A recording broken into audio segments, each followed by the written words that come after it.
12 ফেব্রুয়ারি অনুষ্ঠিতব্য ত্রয়োদশ জাতীয় সংসদ নির্বাচনকে কেন্দ্র করে মোবাইল ফাইন্যান্সিয়াল সার্ভিসেস এমএফএস ও ইন্টারনেট ব্যাংকিংয়ের লেনদেনে বেশ কিছু শর্তারোপ করেছে বাংলাদেশ ব্যাংক। কেন্দ্রীয় ব্যাংক থেকে গতকাল এ সংক্রান্ত প্রজ্ঞাপনে বলা হয়েছে, এমএফএস গ্রাহকেরা প্রতিবার সর্বোচ্চ 1,000 টাকা পাঠাতে পারবেন। দৈনিক লেনদেন করা যাবে সর্বোচ্চ 10,000 টাকা। এছাড়া ইন্টারনেট ব্যাংকিং সহ বিভিন্ন ব্যাংকের অ্যাপ সেবাও বন্ধ থাকবে।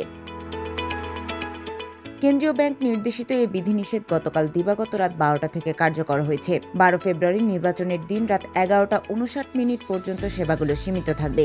এই হিসেবে টানা 96 ঘন্টার জন্য লেনদেন সীমিত থাকবে।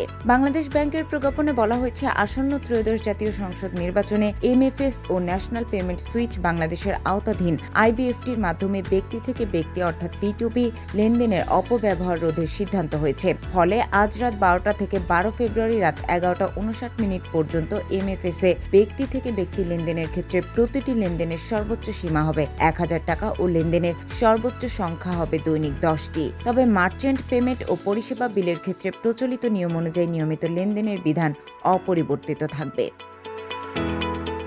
প্রজ্ঞাপনে আরও বলা হয়েছে, নির্বাচন উপলক্ষে এমএফএস সংক্রান্ত অভিযোগ গ্রহণ ও নিষ্পত্তি সহ প্রয়োজনীয় ব্যবস্থা গ্রহণের জন্য প্রতিটি এমএফএস প্রতিষ্ঠান নিজস্ব জরুরি রেসপন্স সেল গঠন করবে।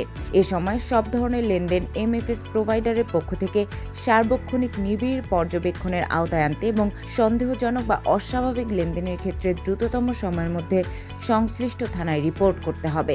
ইন্টারনেট ব্যাংকিং সেবায় ব্যক্তি থেকে ব্যক্তি লেনদেন সম্পূর্ণ বন্ধ থাকবে বলেও নির্দেশনা দিয়েছে বাংলাদেশ ব্যাংক। প্রজ্ঞাপনে এমএফএস প্রতিষ্ঠান ও ব্যাংকগুলোকে নির্বাচন কমিশন এবং আইন শৃঙ্খলা রক্ষাকারী বাহিনীর চাহিদা মোতাবেক প্রয়োজনীয় সহযোগিতা করতে বলা হয়েছে। 12 ফেব্রুয়ারি রাত 12টা থেকে স্বাভাবিক লেনদেন যথারীতি পুনর্বহাল হবে।